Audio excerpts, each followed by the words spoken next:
The incredible Manic Street Preachers released their debut album Generation Terrorists in 1992. Nearly 30 years on, the game-changing band from Blackwood in Wales are one of the UK's most successful and most loved bands, and they've just released their 14th album, The Ultra Vivid Lament.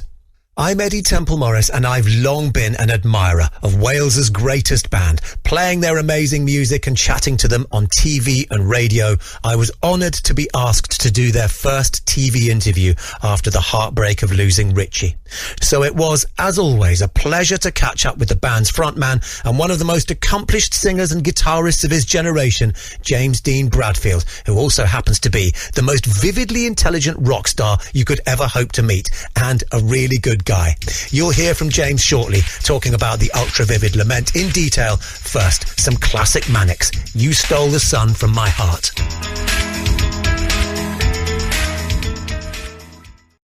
I love you all the same. From the Manic Street Preachers' fifth album, this is My Truth, Tell Me Yours, from way back in 1999. That's You Stole the Sun from My Heart. Hello, I'm Eddy Temple-Morris. Welcome to another Virgin Radio album special focusing on the new album from the band, The Ultra Vivid Lament, with one of my favourite people in music, the band singer and guitarist, James Dean Bradfield. How did you fare with the writing and recording of this, with all the enforced sort of isolation of the past 18 months? I'm assuming that you had most of it written before the lockdown, and it was just the logistics of recording it. No, there were only two songs written before lockdown. There was Orwellian was written before lockdown, and a song called The Secret Year of Mist was written before lockdown. In fact, The Secret Year of Mist was written in 2019, around about November, I think, and Orwellian was written January or February of 2020. Lockdown happened, the shutters came down, and we had to start thinking of writing an album in isolation from each other. So by that, I mean that we weren't necessarily doing demos all the time. Usually we'd write a song and then we'd be trying it out a couple of days later. What was strange with this was we would write a song and then we wouldn't know whether it would work or not for about sometimes 4 or 5 months. And do you think that your creative process suffered as a result, or did you get through it okay, do you think? No, I don't think it suffered, and I probably think it gave us some space and distance to judge things from in a more measured manner. I mean, something like Diapause, a song on the album called Diapause, wouldn't have ended up as good as it did if we hadn't have had that time and distance between writing and demoing it. So I think we were old enough and we're experienced enough to actually let the time work for us. The space between writing and demoing songs actually worked out for us, I think. That's good. It's good to hear, talking to creatives and musicians that took the whole negative thing that it could have been in such a positive way. Myself and Nick were talking about this, and of course we don't take anything that has happened in the last, well, it feels like 2 years. We don't take any of it for granted, and we don't take any of it lightly. But myself, Nick and Sean were talking about this, and if I'd have experienced some of lockdown when I was 18, I think I would have flourished. Because I spent so much time in my bedroom then anyway. and my mother and father had to force me out of my bedroom at that age at some points. I was so busy watching 3 channels on my black and white TV. I was so busy, or 4 channels by then. I was so busy listening to records in my room and tape cassettes and CDs and radio. I was so busy reading. I was just like, you couldn't force me out of my bedroom. So if somebody had told me at some point that I had to stay in my bedroom for 4 months, I think I might have been okay. Of course, for other people, it was torture. And I fast forward to what my experience of lockdown was. And my experience of lockdown was, I was there with my wife, my 2 kids and my dog. So, we just, we rearranged the furniture and we allotted our roles with each other, and we all gave each other space. And I learned how to play piano to a better degree in lockdown. My kids' gladiatorial fighting skills became much more tuned, and my wife managed to actually tell me which of my dishes she did not like and which ones she did like. So she managed to become a much more arch and harsh critic of my cooking. And sometimes there was tension, but I think that if you've got things around you like, you love, I think you just focus on those things and you find out the strength of your passions in times like this. More from James coming up. Before that, let's hear another excellent song from their back catalogue, and this is their first UK #1 single, and only the Manic Street Preachers could take a song about the Spanish Civil War and turn it into this. If you tolerate this, your children will be next. The Manic Street Preachers' first UK #1 from 1998. I'm Eddie Temple Morris with another Virgin Radio album special focusing on the new album from the band, The Ultra Vivid Lament, in the company of the most excellent James Dean Bradfield. Now, James, I've not seen the cover of this in a very, post-millennial way. I just got a list. So not seen the cover. You had a beautiful samurai on your last one, which we talked about, which played so strongly into your sense of honour. What's the cover doing and saying this time around? For me, I can only say of my first impression of the cover, because the cover of the new album is a picture, it's a Polaroid taken by Nicky in the band. And it's, I believe it's South Beach in Tenby. I think the photo was taken on a beautiful, recrudescent, glistening, fresh kind of late summer's day at the end of last summer. For me, when I looked at that photograph of someone just staring out to sea from the beach in West Wales, it reminded me of The Truman Show, that film. It reminded me of that experience of living in a beautiful world, but it's somehow not feeling quite real, of having beautiful things just within reach, but you couldn't touch them. That's what it reminded me of. But I think, Nick's intention with the cover of the record was to show the sense of longing and melancholy, and the sense of just trying to make sense of a world that somehow seemed strangely different all of a sudden. It's kind of like, I think the meditation of trying to make sense of this new strange world is what, the cover represents to him. For me, it represents the slight, harsh, beautiful cruelty of living within reach of mountains, of the beach, of the sea, which we do in Wales, but not being able to go to them, or not being able to touch them, or not being able to spend more than 20 minutes there during the course of lockdown. I think that's what the cover represents for me.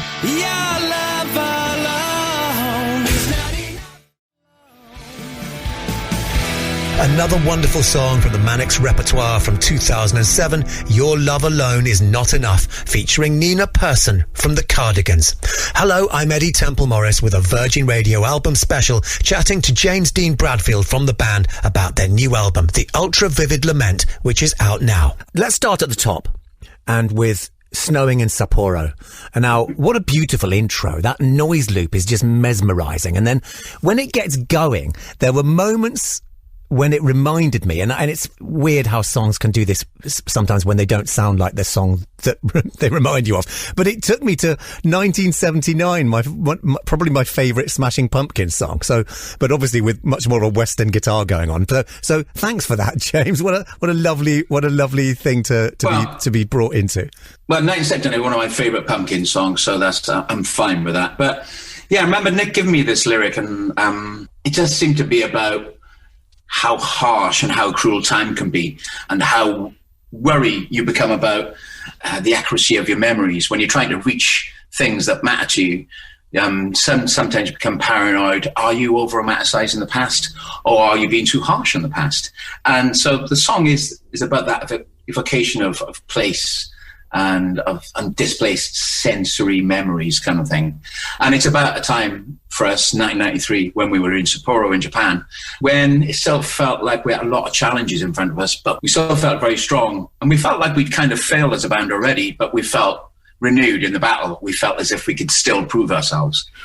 And that's what I got from the lyric when Nick gave it to me. And it was strange because he actually says in the lyric, there are no holes in his perception. There's no holes in his memory. He remembers this time perfectly. I don't quite remember this time as perfectly. And it's strange reading a lyric where he's informing me of things that perhaps I've forgotten.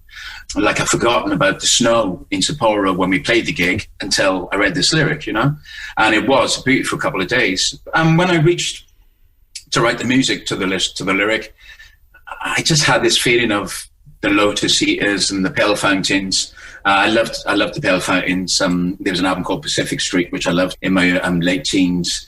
That vibe of the Lotus Eaters, they wrote a song called, The Last Picture of You, which is so evocative of love that is lost, or time that is lost, or ambition that is lost. Or remember, at the end of recording this song, there was something just wasn't working in the song, and Nick poked his head around the door, and he said to Dave Ehringer, the producer, he said, "What about trying like an acoustic on it, like the one on In Between Days by The Cure?" And that's why I played that at Nick's suggestion, and he just tied the song together. So this is a song that talks about the early 90s, but has all its musical references in the 80s, which is quite apt, really, because, I think we definitely are children of the 80s, but we plied our trade in the early 90s. That's when people first kind of saw us and saw the horror that there was the Manic Street Preachers. So that's how this song came about. More from James coming up on this Virgin Radio Manics album special. Next, the song he was just talking about, the brilliant album opener, Snowing in Sapporo. You'll hear that after this.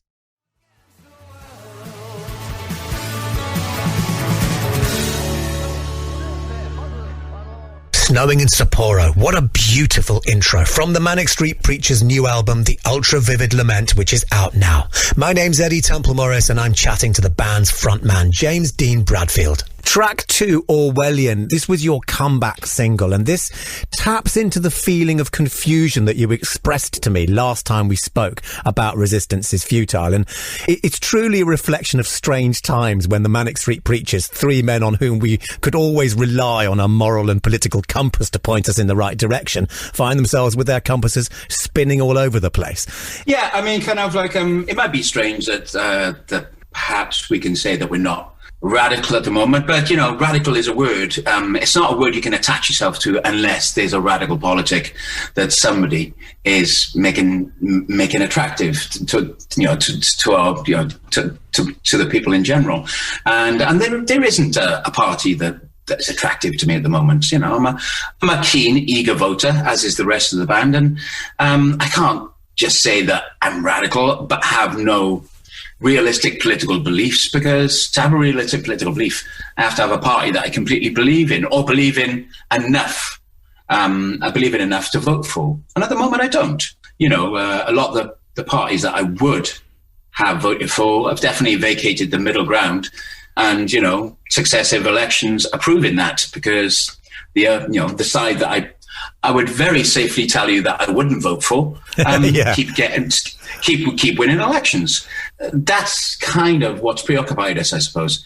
I don't find a politician attractive because he's a centrist. I find a centrist attractive because he wants power and he'll try and use it in a constructive way. I think that's where people get confused. Like, are you attracted to centrist politics? No, but I'm attracted to somebody that wants to try and win an election and do something useful with their power. I'm very comfortable with believing in something and not having to persecute somebody else because of my beliefs. Of course. And I think that's quite an unfashionable thing to say these days. And kind of that's what Orwellian's about a bit. It's about the misappropriation of language. It's about not feeling as if you even want to talk about these things, because your words will inevitably get twisted.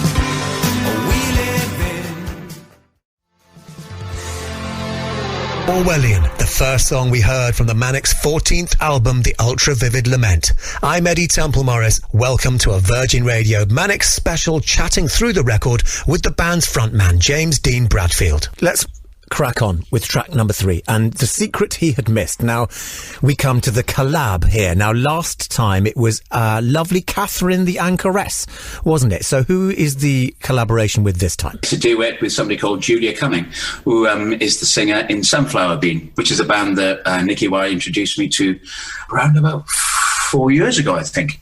Nick had one of those sixth form college moments where he goes, I found this new band and they're mine and they're brilliant and you haven't heard of them and I'll give you a lend of my CD kind of thing. And he fell hook, line and sinker for this band, and he really got me into them too. Julia's so cool because when you go to see them live, they're a trio. The drummer looks like he's in television. The guitarist is just a cool dude that sometimes wears silk pajamas on stage, and he's such a great guitarist. And Julia's like, I don't know, just cool. I suppose it's like seeing an indie Geddy Lee, but it's a girl called Julia Cummins. You know, she sings and plays a Rickenbacker bass, you know, which is like, oh, well, I'm in, you know, kind of like anybody that sings and plays a Rickenbacker bass is I'm up for because of our Rush adoration. Yes, of course. Anyone who can even lift one of those things. Exactly. And they're just a cool band. They're nimble, they're articulate, you know, I'm on about the way they play. They're nimble, articulate, enigmatic, you know, they just have great bone structure, great sentence structure, great song structure, everything. And we just got in touch to say, you know, would you please, sing? You know, this duet with us. And she, after hearing the song, she said yes immediately. And she'd had the song recorded within 4 days of us asking, I think, which is amazing. And the narrative in the song is about Augustus and Gwen John, who were two artists from West Wales, brother and sisters. Augustus John was famous, probably painted the famous portrait of Dylan.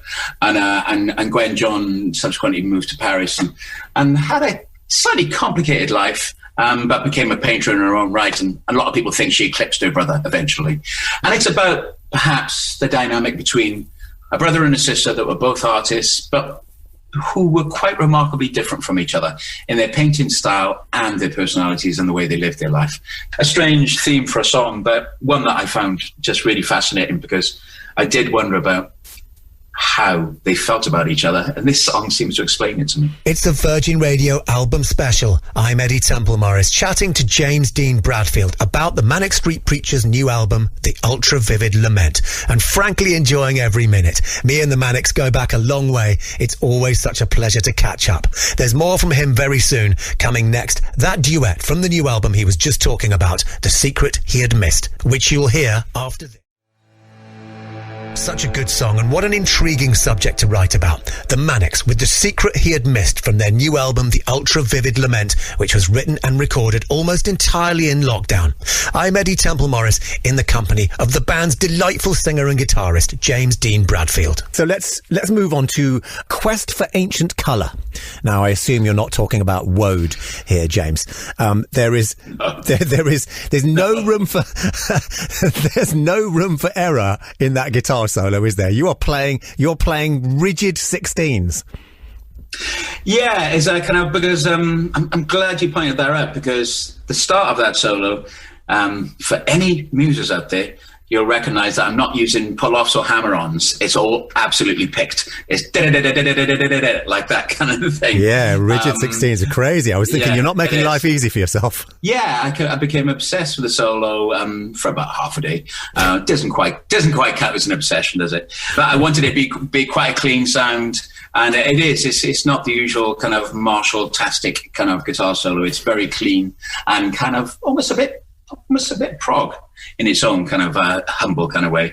But yeah, this song is just kind of about how that yearning and that quest for the key that unlocks everything for you, trying to find it, whether it be a book, whether it be a politician, whether it be an athlete, whether it be a rugby player, a football player, whether it be a poet, whether it be an actor, actress, any of those things.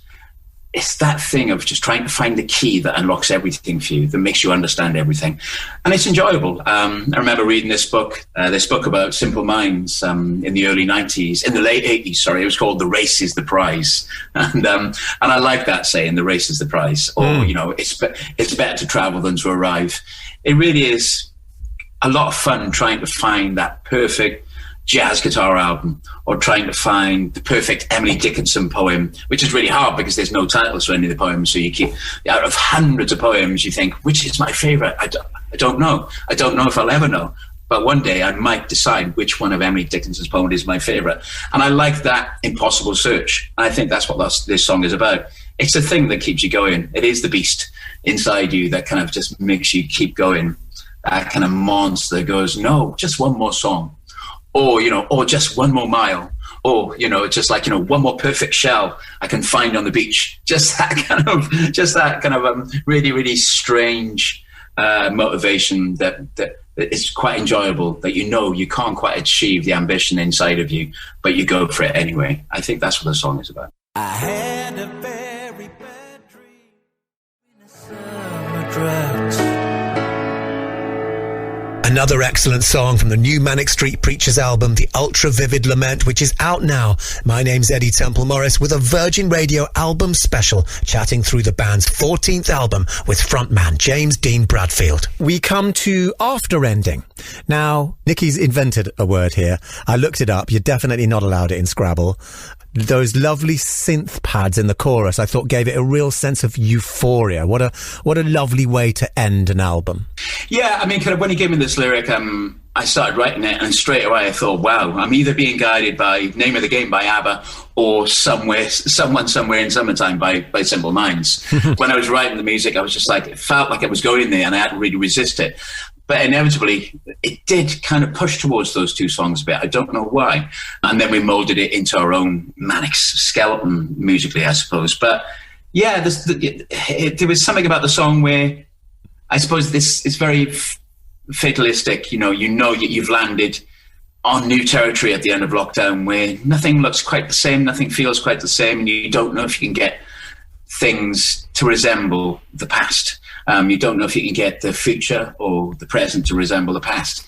Everything feels slightly twisted, slightly strange. And that's what the song was about. That's why it's called After Ending. It's just like, wow, you're supposed to come out the other end and blink into the light and feel as if you've won. But that moment hasn't quite arrived yet. But it's just trying to make sense of that emotion, I think. And I think also the song is about how everything's become compressed during lockdown. You know, people's political beliefs have become quite compressed, and people that would usually be on the same side with each other now kind of bicker with each other. And I think it's going to take a while to iron out all those things. And that's just what the song is about. And it's strange. Sometimes I hear myself describing what I think these songs are about, and people must think, oh, God, it's a bit much. But we actually enjoy writing these things. I think it's lovely that you end the record with a sense of optimism. Is that in these crazy times something that you deep in your soul feel? Yeah, I like I said, it's not quite the Hollywood end where you emerge blinking into the sun, like the end of Shawshank Redemption. It's not quite that, but you do think, right, we're kind of somewhere else now. Let's try and make sense of it. And that's our version of optimism. We're not riddled with optimism, but we have a small dose of it at the moment. A Gioconda smile. That's a nice place to that's a nice place to land the jet, James. Lovely to talk to you about the record. I look forward to these immensely, and you never fail to disappoint, my friend. I never fail to talk lots of rubbish. Thanks, Fred.